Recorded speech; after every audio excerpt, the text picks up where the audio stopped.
A graça e a paz de Cristo, mais uma vez aqui, Pastor Edmário, e estou fazendo essa live bem rapidinha, né?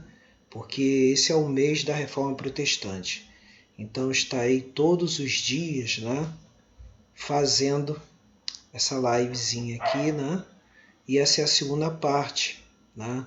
Ela vai estar sendo compartilhada aqui no Facebook, mas também vai estar sendo compartilhada também no Instagram e no YouTube, né? E aí minha proposta é fazer pequenas meditações na Epístola aos Gálatas, que no caso é a epístola principal que Martinho Lutero utilizou para seus estudos até chegar às 95 teses que ele colocou no dia 31 de outubro de 1517 no Castelo de Wittenberg. E Inclusive, tudo começou com o questionamento do mau uso das indulgências. E aí, de repente, você vai perguntar, o que seriam as indulgências? As indulgências seriam basicamente uma obra, né, de substituição, né, interligada àquilo que é conhecido na Igreja Católica como o sacramento da penitência. Né, o sacramento da penitência.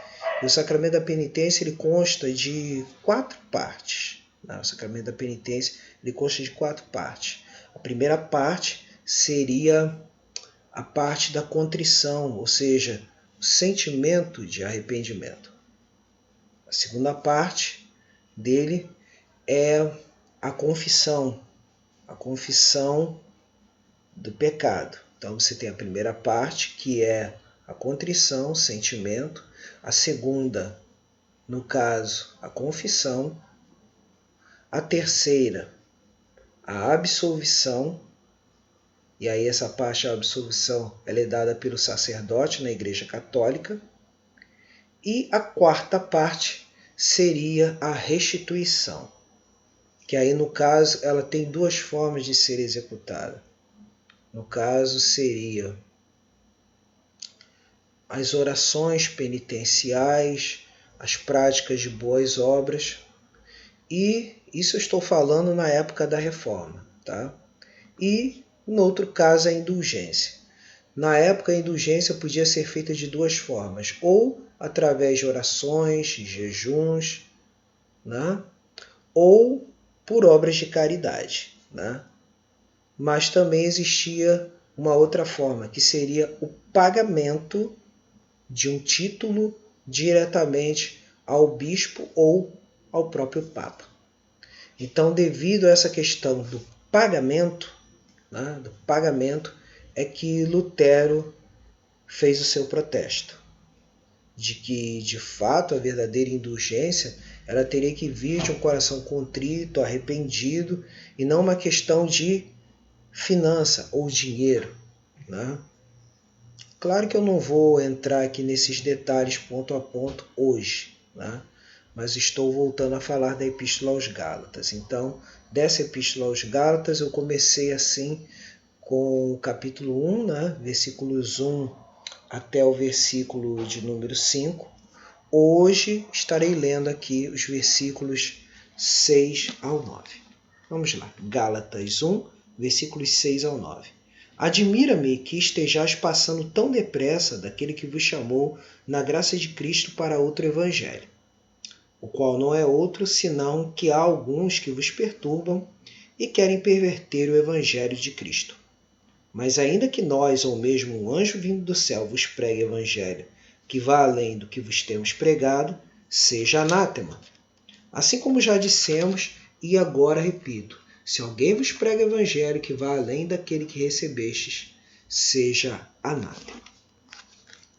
Então quer dizer, aqui o apóstolo Paulo ele alerta de uma maneira bem clara aos Gálatas, a quem ele se dirige essa epístola, dizendo o seguinte, que ele apresentou a graça aos Gálatas, mas os Gálatas preferiram ouvir um outro evangelho. E que evangelho seria esse? Pelo contexto que a gente percebe aqui, esse outro evangelho seria um retorno às práticas e às tradições do judaísmo.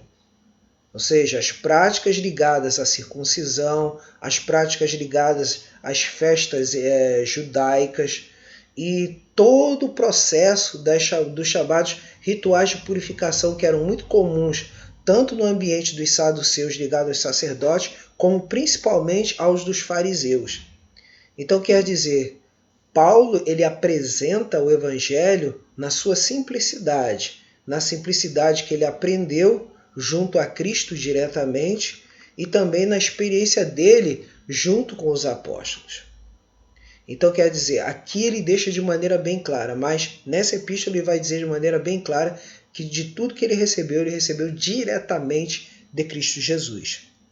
E aí justamente ele alerta mais uma vez os Gálatas falando que, e aí os pontos que eu quero deixar mais importantes aqui são os seguintes, que pode ver aqui, ó, que o apóstolo ele fala no versículo 6, admira-me que estejais passando tão depressa daquele que vos chamou na graça de Cristo para outro evangelho.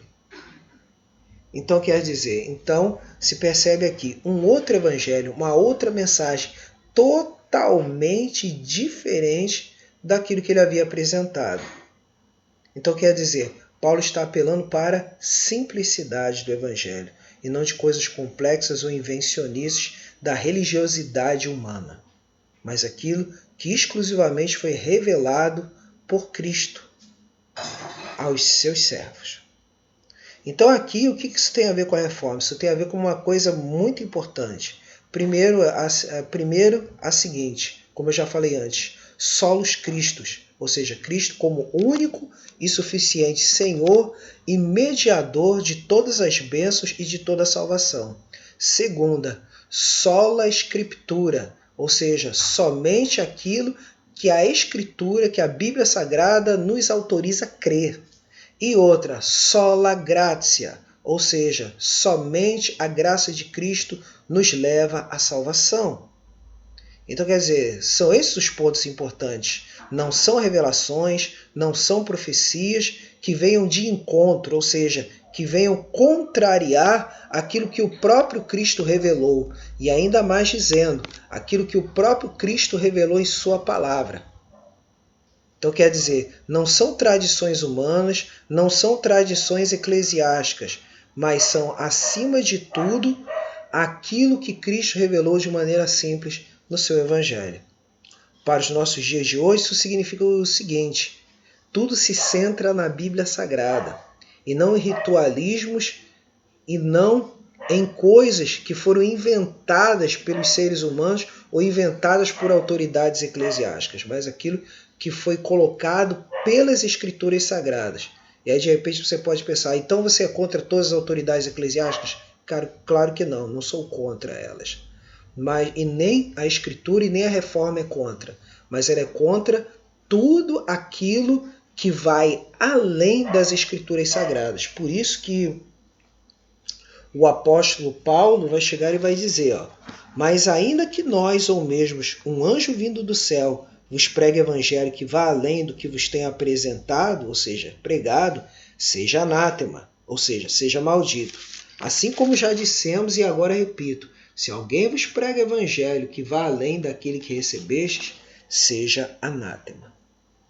Quer dizer, sempre se apela para a questão da simplicidade das Escrituras Sagradas. Então, isso a gente vai falar constantemente aqui nessas meditações em Gálatas, né? De que o fundamento para a nossa vida vem dos 5 pilares, ou 5 solas, né? Que a Reforma coloca. Sola gratia, somente a graça. Solos Christus, somente Cristo. Sola Escritura, somente a Escritura. Sola fide, somente a fé. E soli Deo glória, somente a glória de Deus. Então são esses 5 pilares da Reforma Protestante. Então, e tudo isso pode se resumir numa única palavra: Evangelho. Então, o Evangelho nos leva à novidade de vida. O Evangelho nos leva a uma vida de libertação. Nos leva a uma vida em que podemos dizer que o justo viverá pela fé. Deus abençoe. Deus te dê um final de noite tremendamente abençoador e abençoado. Louvado seja Deus. Amém.